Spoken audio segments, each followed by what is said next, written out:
You okay? Mm-hmm. Man, another blessed day that God has given us the privilege to be here in the house, in the land of the living, to be a part of His great congregation, to share the Word of God. This morning, if you have your Bibles with you, we are doing a continuation of the life of Peter, as far as what the real characteristics of a Christian ought to look like. In his life, he presented to us a real life picture for us to see how real the struggle really is. Because even though he was chosen by God, handpicked to be a servant, to be a disciple, we see that in his life there was a lot of transition that took place. And we don't want to be fooled into thinking that there's not a lot of transition in our own lives that has to take place for God to get us to a place that where He gets the most out of our life. We got to get to a place of where we want to be used by God in such a way that other people can be benefited from what we have to offer, to what we have to say, as we discuss our own hardships and heartaches that have taken place along the way. The scripture reading this morning will be 1 Peter. Last Sunday we talked about 1 Peter chapter 1. Today we're talking 1 Peter chapter 2, verse 8. Verse 8 is the appropriate verse for us to go into and begin to have this discussion. It reads, and if you wouldn't mind standing for the reading of God's word, it says, "And a stone of stumbling and a rock of offense. They stumbled being disobedient to the word, to which they also were appointed." All right, amen. You may be seated. As I said, we continue in a conversation about the life of Peter. What I like about Peter is the fact that he's open enough to let us glimpse into his life. You know, you can't tell people about something that you're not willing to expose your own shortcomings, the things that didn't work so well in your quest. And to be honest about it, that it really takes a genuine effort in order to make a change, a real change in your life. There's a couple of scriptures that I would like to just kind of refer to in talking about the life of Peter. There are three things that ought to happen in your life. One comes when God makes a proclamation on your life. As being a child of God, you are already called by God. He has already put his hand on your life. What has to take place is that you have to come into a knowledge of who you are.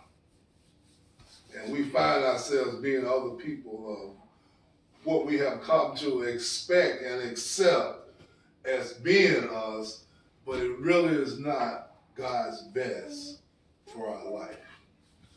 When Jesus begins to talk with Peter, he declares to him in proclamation that, "And I also say to you that you are Peter, and on this rock I will build my church, and the gates of hell shall not prevail against it." God, Christ here is making a proclamation on the life of Peter that even though Peter right now has some working out to do in his life, but because God has said it. Because when God says and declares whatever he declares about your life, you can trust and believe that God is going to make it come to life, no matter how lifeless it may seem, no matter how far out the way you may have allowed life to take you. God has a way of bringing you back, because he has declared that upon this rock I will build my church. And that is a proclamation that was made to Peter, but is also made to every child of God. God is building you upon the solid rock.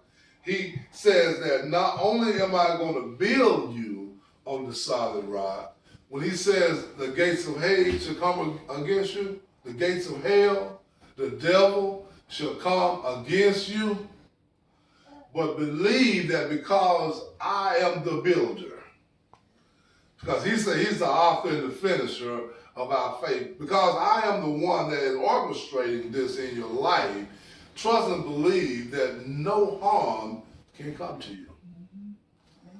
Even when you have felt like within yourself that you are the greatest failure that ever lived, believe that I have a plan for your life. Believe that I haven't given up, even when you have given out. Yeah. I am looking for and waiting for the day in which I'm going to raise you up in such a way that when people see you, they won't recognize you because they saw you when you failed. They don't see the person that have gotten up from the failure. Because see, Peter, we know Peter, what did Peter do? Peter denied who the Lord was. But yet we just read in our text where he said that he was willing to die. Within ourselves, sometimes we feel real strong and confident, but God has to show us that if your confidence is not in me, you will let yourself down, much less let me down. Because you have no power. You don't have the ability. But I got to teach you to put your trust in me. Because when we lean to Jesus, we have strength. We have the power to conquer that which usually conquers us.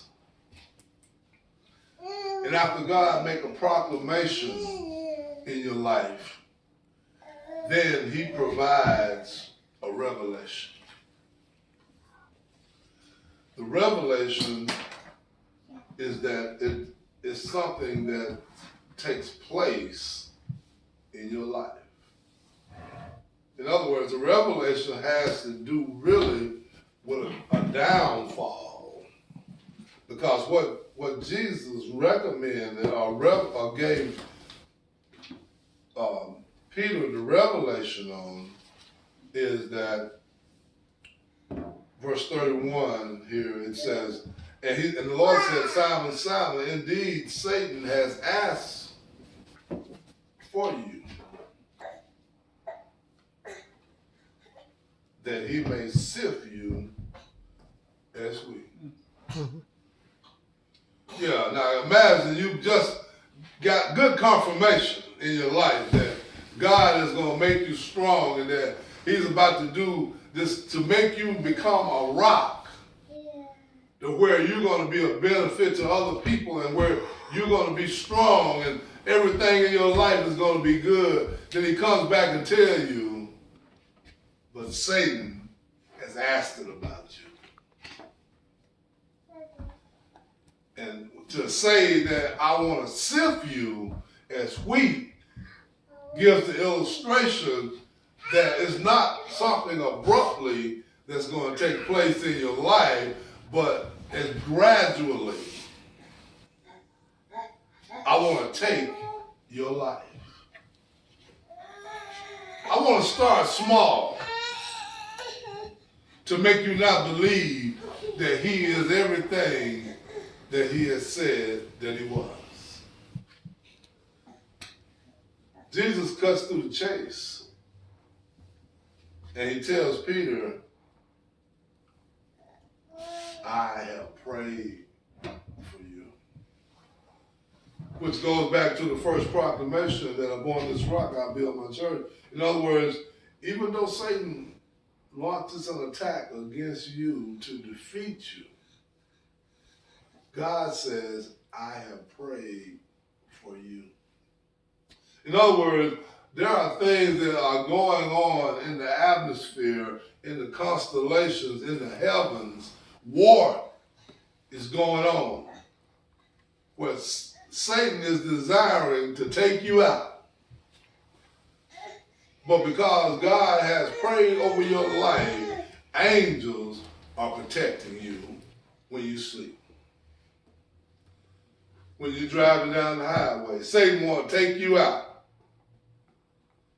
But because God has declared a good work in your life and that he's going to manifest it in the day and time that he has assigned for it to be so, the devil is aware of that, and he is trying every kind of way to attack you, to make that not come to truth. But there's no way Satan will ever be able to defeat anything God has already proclaimed for your life.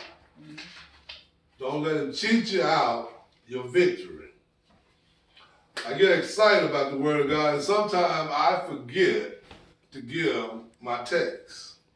I forget to give the title of my message, but I gave it out over the Tuesday night discussion, and usually we pick up, but for the sake of everyone that don't know, the topic is, don't die before you live.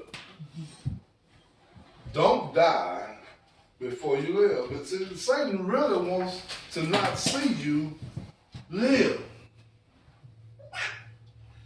And so many times, what we consider living is really not living. Because if you ain't got no peace in your life, if you ain't got no joy in your life, if you just got a bunch of stuff in your life, then that's not living. But living is the comfort of knowing that you rest in the assurances of what God promises a believer. That he would never leave you alone, that he would never leave you comfortless, that he intercedes for us to the Father which is in heaven, that he keeps the enemy at bay where he would desire to destroy us, where he sifts at us like wheat. But because of who God is, he said, because I have prayed for you. In other words, I have made right what Satan tried to make wrong. I put you in a better place now to where you can receive from me. The revelation means to give you a brighter understanding. But what Jesus tells Peter in this verse is, you can't receive this greater understanding until you had a setback, till you had a downfall, to when you tried to stand in your own, because see, you still think that you can stand on your own. But I'm going to let you fall. But I ain't going to leave you there. But I got to let you hit the ground. Because as much as you would want that baby to fall, when that baby fall a time or two, she going to know for herself why she don't need to fall.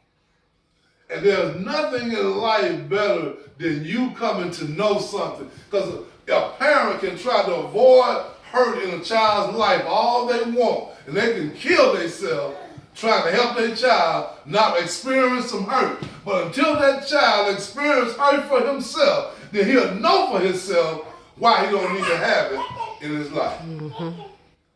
Thank God for the hurts and the scars and the various things that we got to experience in life to bring us to a greater realization of who God is.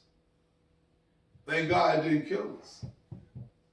Thank God that he saw fit to just use it as a tool to bring us around to where we got a greater respect for who he is. Peter had to learn that. You would think that as being a disciple, he was already there. But God says that you're rough around the edges. Yeah, you're in church, but is church really in you?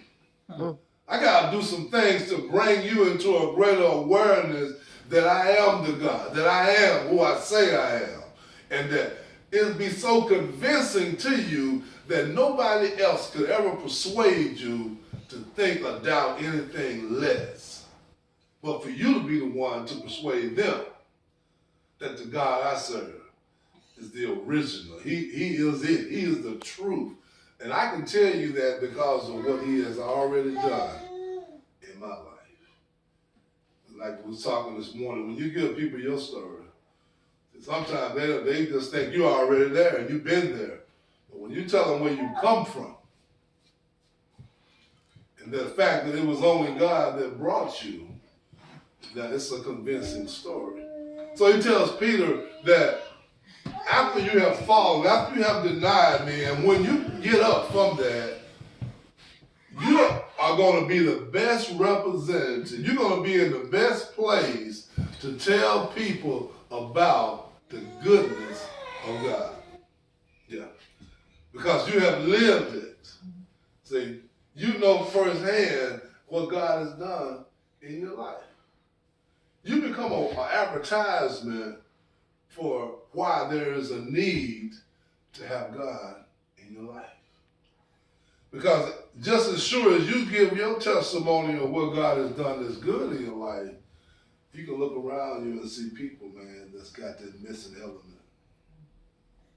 And they study trying this and they trying that. And they just want to have what you got. But you can't get some things. See, peace, you can't go buy a bottle of peace. We try a lot of different stuff that we hope will bring about peace. But peace, happiness, joy, you know what those things are? Those are fruits of the Spirit. In other words, the only person issuing out those things is Jesus Christ. And if you don't have him in your life, man, because everybody tell you they want happiness. They want to be happy. They want to rest good at night. They want to be in good health when they wake up. But the only thing that guarantees all of that is a relationship with God. And that makes us hungry enough to want to get to know him for ourselves. It's good to hear people tell about what God has done for our lives, but when you know for yourself what God has done. The third thing is designation, proclamation, revelation, designation. Because after God has revealed some things to you, you got to know that you are destined for a purpose. And I've been saying this, but Paul came to a place in his life where he said it was no longer I. He understood that there was a destination for what God does in our life. See, why do you think God keeps saving your life? Think he saved it just so you can have another day to talk about what you want to talk about? No, he saves our life so that at some point we begin to recognize that if it had not been for God on the side, where would I be? He begins to make us look at life and realize that it really is precious. When you see people around you that ain't living life no better than you, but God calls them home, but he allow you to stay. You got to ask yourself, why me? Why am I so fortunate to still be here? And because he says, I have a designation on your life. I got a destination I got to get you to. I got a purpose and a plan for you, that when you have benefited from who I am and what I have caused to happen in your life, that you will in turn be a witness to me for those that need you the most, that need me. And you can tell them about me. In the designation, we know that Peter started out very messed up, to where the average person looking at his life would say, he ain't gonna never make it. You ever had somebody say that about you in your life? They declared that you wasn't gonna make it. God has a way of making a lie out of people. People who will write you off. The ones that say that you're never going to be anything in life. But they don't understand that God put a proclamation on your life a long time ago. They don't know that God brought about a revelation in your life. Because they don't know what you've been through. They don't know where you've been, the bridges that God has brought you over. You know, the rough patches that you didn't see no way out, but God brought you out. And all of that leads you to know that there is a designation that's now in your life. When you have to say like Paul, that there's no longer I, where I realize what Paul is saying when he says there's no longer I. Paul says that to my credit, I have done a lot of things in life. I got a lot of accomplishments. I have a lot of accolades, degrees, and I have been some places in life. But when I sum all that up against what God is and for what he is right now today in my life, those things have no weight.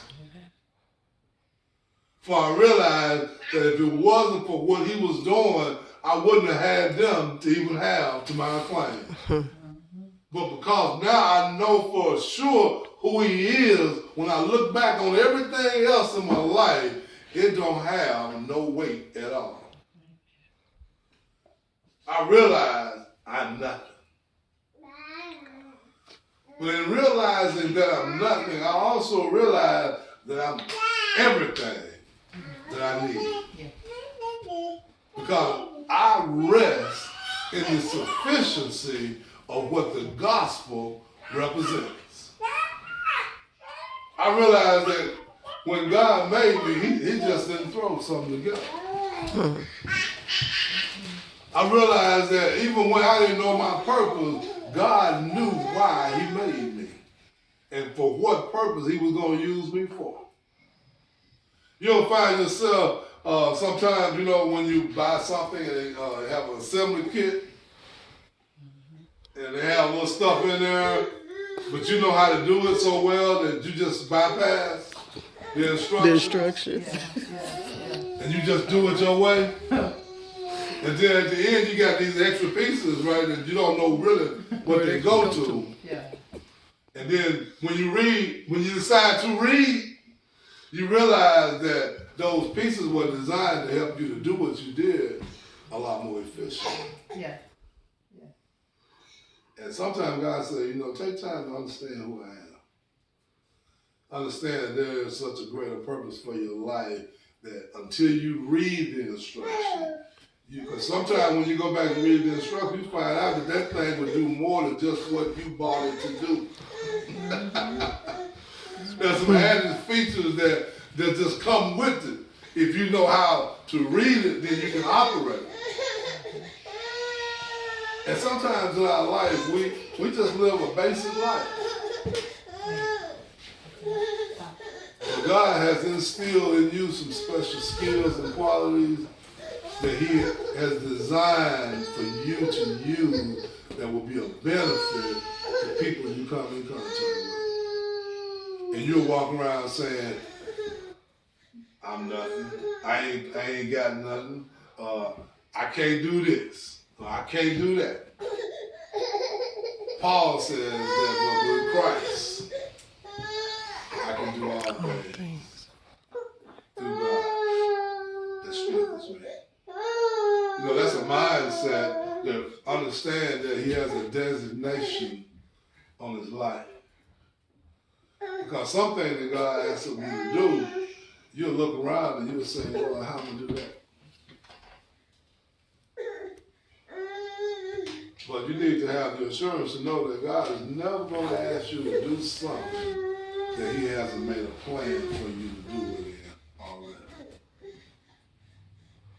And as you begin to walk in the direction of your plan, God begins to show you what he has placed along your journey. He sets you up for the journey, but then he puts everything you need in place as you go.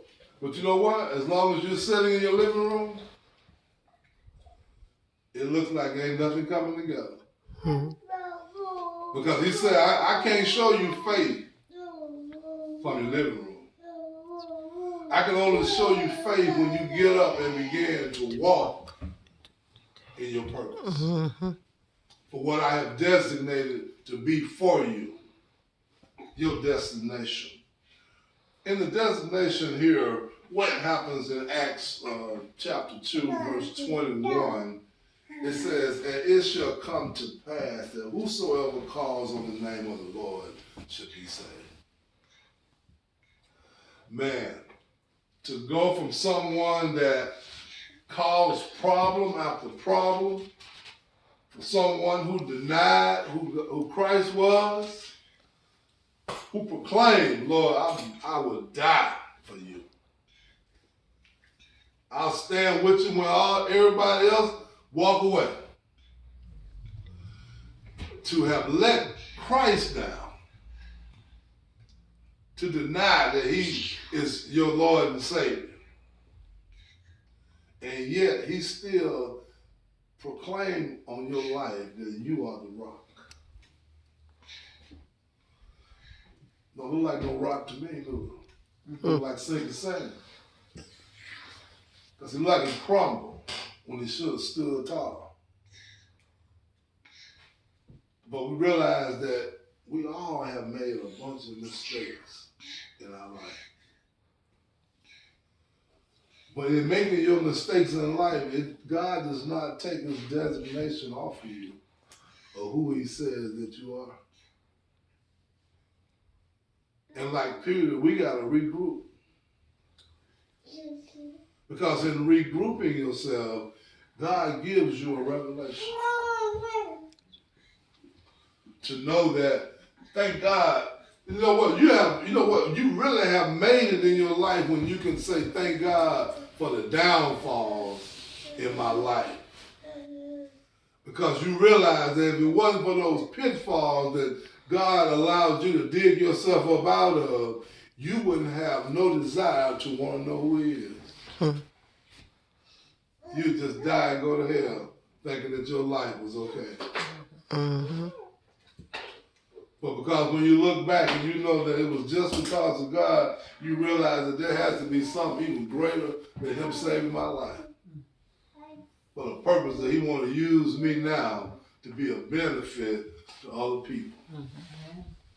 Because the Great Commission that God gave to the disciples was to not just be saved and satisfied in your own home. But it was to go ye therefore into all lands, into all nations, preaching the gospel that men and women may be saved.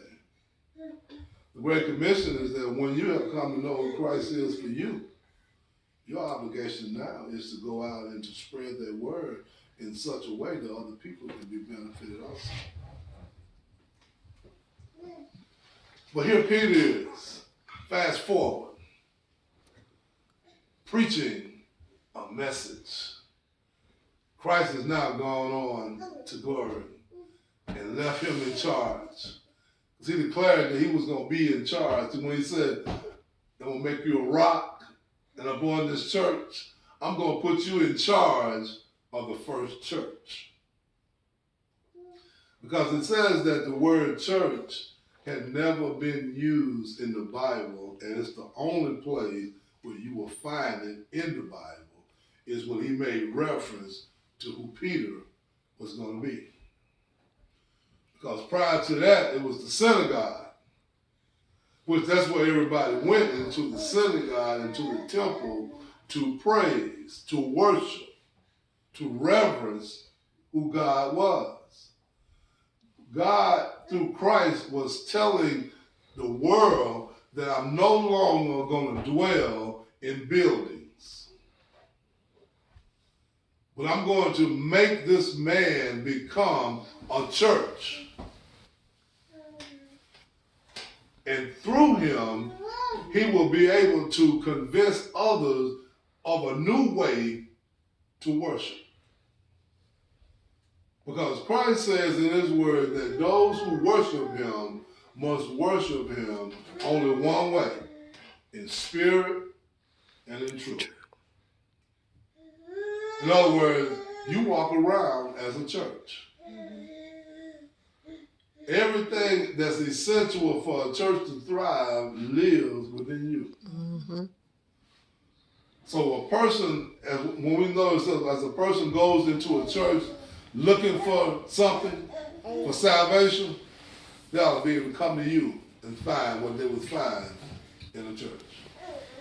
You ought to be able to give them a word of comfort. You ought to be able to lead them to the right place. You ought to be able to just help them along the way, because some people ain't gonna never make it to a building called church. But because they see you every day, they ought to already be seeing what a church looks like. So Peter ends by telling them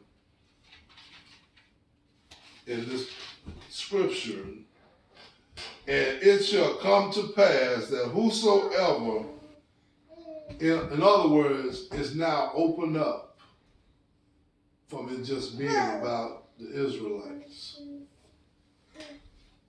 But it says that if you got enough inside of you to believe that God created man and created man for a purpose, and that he sent his only son into the world to die for your sins, and if you can just believe that alone, then salvation is made possible to you. And to show you that the testimony was good,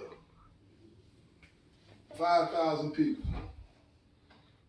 gave their life to the Lord at the first preaching of the Word of God. So, small beginnings and the various things that we look at as sometimes being nothing. See, God take nothing and make something all the time. However you feel about wherever your situation is and whatever it is that you would like to see change, it's no more than you asking God for it, because we're studying in Sunday school.